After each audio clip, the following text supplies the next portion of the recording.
It's 11:25. Some of the unsung heroes last night were the volunteer 4x4 responders from South East 4x4 Response. They're essentially a group of drivers who have 4x4s and who are happy to help the local police and emergency services around Kent in extreme snow conditions. Here's an email that's just come in. Just to mention that in Hawkinge, I was given a lift by a guy in a 4x4 after walking up White Horse Hill, having left the car on the slip road. This morning, I'm walking down to pick up a car. A young man is helping to push cars onto the main road. Well done to both who restore our faith in human nature. It's good when we reach out to other people, isn't it? They were really busy last night. Let's speak now to James Chalkley, Vice Chair of the South East 4x4 Response. James, you're not long home, are you? I'm about 5 minutes home, actually, yeah. I was going to say good morning or good night. I can't quite work out which is which, but... When did you start? We started at just gone 7:30 last night. We had some snow coming down, and we had various weather reports coming in from Folkestone and Dover. So we pre-deployed teams to the area just in case they were needed, and it proved to be a very wise move. Who were you helping? What sorts of state did people get themselves into? Well, we initially got a call of a stranded ambulance that was blocking a road. And obviously, on the way down there, we were hampered by abandoned vehicles, abandoned lorries. Generally, when we come across people like that, it tends to be everything from commuters trying to get home to young families trying to get back to loved ones.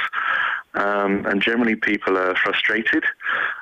Very glad to see us, and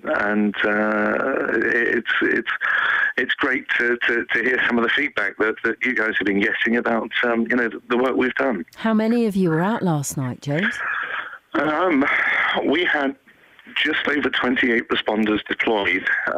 We had another 25, 30 responders on standby. As well as being out and about rescuing stranded motorists, we also had a search and rescue call out come out to us. So we had responders deploying to search and rescue. We had responders on standby with South East Ambulance Service. We had responders out assisting Kent Police and the Highways Agency, recovering stranded vehicles and also stranded motorists on the A2, the A20, the M20, and also the A249. Do you, when you respond, and you've done this, this isn't the first time, you've been doing it a long time, do you ever feel angry or frustrated by the people who get themselves into a pickle by setting out on a journey they shouldn't have set out on? Or do you just think, look, we all do it, and are you sympathetic or cross with them sometimes? That's a very difficult question to answer. Maybe a little bit of both. It was forecast for quite some time, and I honestly don't think there's any excuse for going out in a vehicle unprepared when there's snow coming down. A lot of motorists can help themselves by learning where their towing eye is on their vehicle. Quite a few motorists are very hands up and, yes, we've made a mistake, we've got stuck. And quite a few, believe it or not, are angry at us as if it's our fault that they got stuck.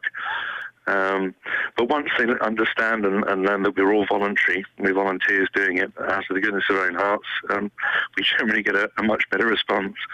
I think if somebody was angry with me doing the job you're doing, I might well leave them where they were, to be honest with you. Well, unfortunately, we have to have very thick hides, and we don't like leaving people stranded regardless of the reception. So. No, I guess not. How are conditions this morning then? How did you leave it? We left the A2 at Lydd this morning, eventually managed to get underway about 9:30. The conditions down there are quite astounding. I've never seen weather quite like it.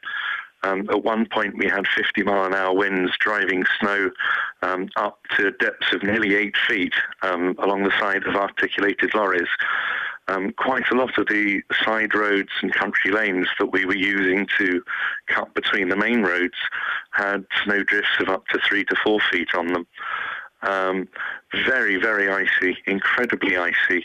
And if you're caught in an exposed area where the wind was, it was. I'd hate to work out what the wind chill factor was, but it was leaving the sides of the vehicle with 3 inches of ice along them.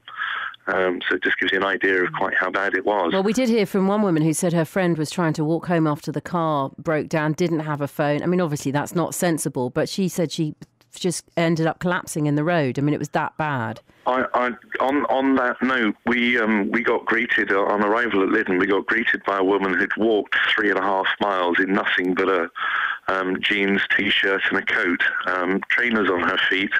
She was absolutely frozen, frozen to the point of being blue. If you are going to leave your vehicle at the side of the road, please, please, please make sure that you've got adequate clothing. I know people get frustrated with being sat at the side of the road for hours and not knowing what's going on. The emergency services are aware you're there. People are trying to get to you. Obviously, if the road is blocked, we can't get to you on a dual carriageway. They can't get to you. The very last thing you need to be doing is leaving your car in the middle of the night with inadequate clothing and walking on your own in the dark. James, there has been criticism, as there always is. Was enough done? Was enough grit put down in the right places? When you describe what the weather has been like, it doesn't sound like it would have made much difference what they did. I have to defend KCC and the gritting teams. They've done a sterling job this winter. Anyone who's used the roads has seen more than enough grit down.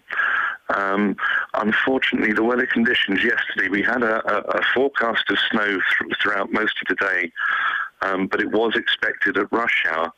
Now, everything that fell during the day fell as snow and sleet. It washed most of the grit off the road. And obviously, as soon as it started snowing heavily and the gritters had to get out, the rush hour commute started. Because of abandoned vehicles, because of abandoned lorries, the gritters just simply couldn't get through. They have to get through traffic like everybody else. We were quite lucky in four-wheel drives. We were able to go across hard shoulders, grass banks, pretty much scrambling any which way but loose to get through the traffic. We passed many a stranded gritter last night, and unfortunately, they're trying to get through the traffic just like everybody else. So I think we have to cut them a bit of slack. They do a sterling job. So do you, James. We're very proud of you. Well done.